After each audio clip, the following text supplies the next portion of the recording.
when you were interviewing with Inspector Smith, did you give him any of your thoughts as to why this happened?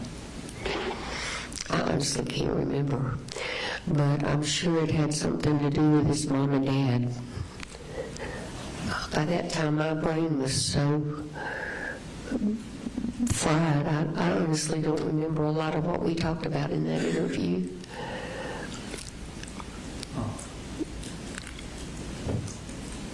Had it been your desire for Colt to get mental health treatment? Did you want him to have mental health treatment? Absolutely.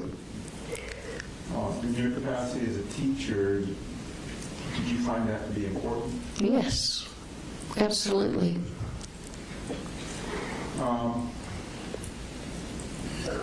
At this point, nothing we can do to change the truth.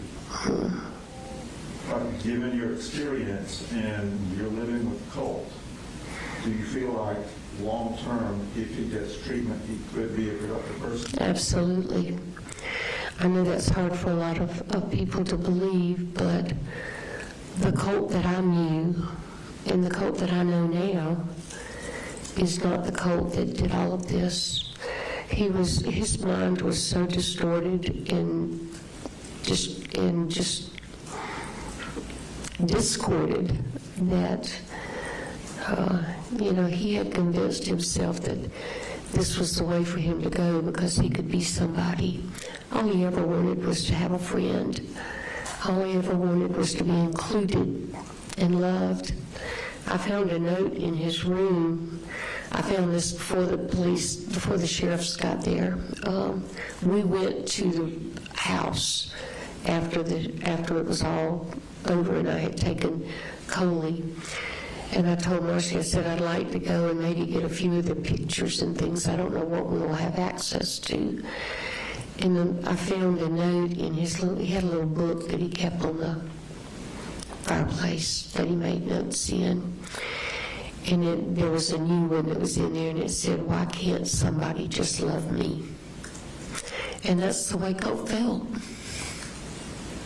You still have contact with him now, right? Every week. And you visited him in person? Every week. You had phone calls with him? How has he changed from the time he was first incarcerated to now? From when? From the time he was first incarcerated? He's so much better. Colt was in desperate need of routine, structure. He never had it, ever, except at my house. The first time we ate dinner in the pandemic, he said, "Mama, can we please eat at the table?" We never eat together at our house. That was all he ever wanted, and now he's got structure. And he's on medication, and it's helping him sleep. I called Dr. Friedman one day while he was at his first facility. Colt was still talking about hearing voices.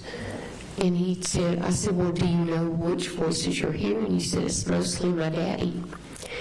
And I called Dr. Friedman and I said, Colt has been tormented by his parents and his daddy all his life.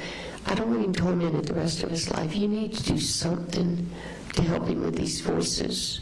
And he did. He put him on medication, and it really helped. And now they put him on something to help him sleep, and he's thriving. He's getting a lot of therapy at the new facility, and he's got a little more space, and he's more like the Colt that I saw growing up than he has been in 7 years. Is he active in school? Education program? Has he listed to you some of the things that he wants to do at this facility? Well, not necessarily at this one because he won't be here that much longer. But when he gets moved to a long-term facility, first thing he wants to do is go back to school. He wants to go to school and study. He's been doing a lot of reading, and he's starting to work on his GED. And he's been doing. So we've been talking a lot about mediation. the group that he's with, sometimes kids will get into arguments. And one day he told me that two of the kids were arguing, and he said, I just kind of got between them and tried to talk them down. And I said, well, that's called mediation. Maybe that's where you need to look. You know, you could become a mediator as much as you needed help. You know, now you can give it to somebody else. Have you been in contact with the administrative folks at the YDCs that he's a... Yes. And have any of them indicated to you that he has behavior issues that disrupt other or towards other people? The first facility, the only thing I heard was when they shared with me that he just was really restless and seemed agitated some.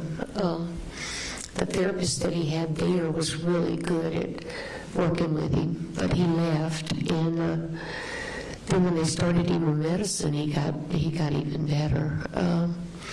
No, I actually had a conversation with